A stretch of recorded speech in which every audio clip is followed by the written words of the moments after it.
If you find that you like Tank Chats, why not subscribe to the Tank Museum channel and you can watch them all.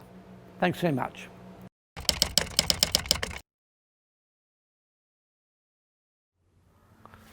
Right, now what we've got here is Centurion Conway. It's absolutely unique, which is one of the reasons we've decided to film it. But like the 40-ton Centurion, it's in a bit of a state. It spent a long time out of doors, and I think that caused a lot of rust. But there's enough here to talk about, and in any case, it's a very interesting tank.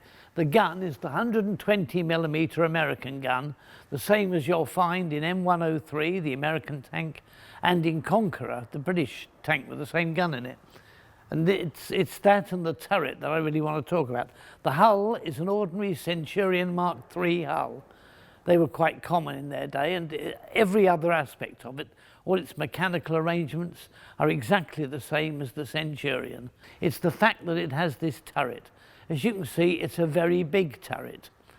It was actually designed by the Oster Aircraft Company, which sounds a rather unusual organisation to be designing tank turrets, but they did.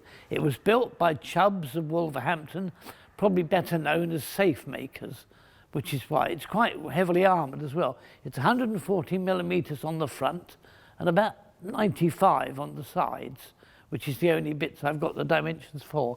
That means it was relatively proof against fairly heavy guns firing the other direction. Now, the reason they produced it was because Conqueror wasn't ready. Conqueror was going to be the tank that we had, the heavy tank, to fire standoff shots over the heads of the Centurions at the approaching JS3s, which was the bogey tank of the time. But they couldn't produce the turret quickly enough, so they decided to adapt it to fit a Centurion.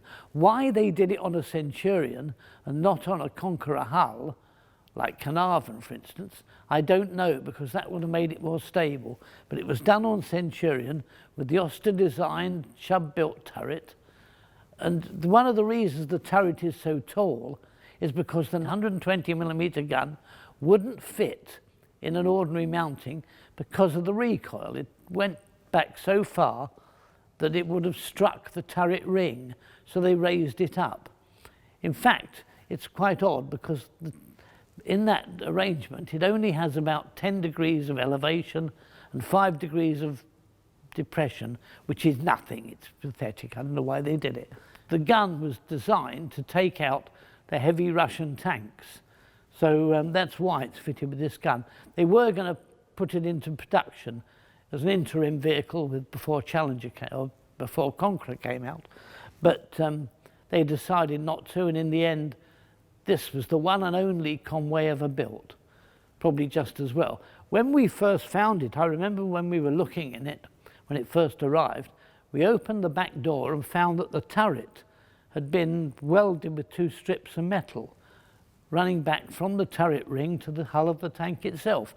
And it was clearly put in there to prevent anybody from traversing the turret.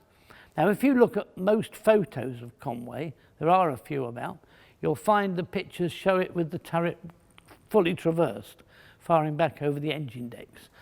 But I think what they were trying to do was avoid having the turret turned to the flank, because I think they thought that firing a 120mm gun to the side would tip the whole tank over, which obviously they didn't want to do. And that's why they welded these things to make the turret rigid and only facing forwards, which is as you see it now. It's quite an interesting vehicle. Altogether had a crew of 4, a driver and 3 in the turret. And the ammunition for the 120, for the American 120, although it was brass case and the usual projectile, was supplied as 2 separate units. You loaded the projectile first and then followed it up with the brass case, which had the explosive in it. Then you fired it. When you opened the breech, the brass case had to come out and be replaced again with the next one to fire the next round.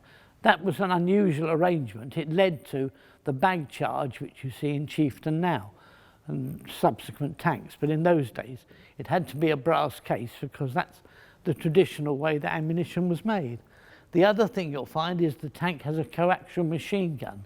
That makes it a tank. It's quite odd, actually. It's really a tank destroyer, but a tank destroyer made as such wouldn't have a coaxial machine gun. This one does, and therefore it's a tank. And that's how they actually decide in what a tank should be and shouldn't be, whether or not it had a coaxial machine gun. But that's Conway. It's FV 4004 and was designed as a heavy Centurion, but not a very successful one, I don't think. They seem to have faded out as soon as they designed it, which I don't think does any harm anyway. But it's quite an interesting vehicle for us to show, and that's why it's on Tank Chats now.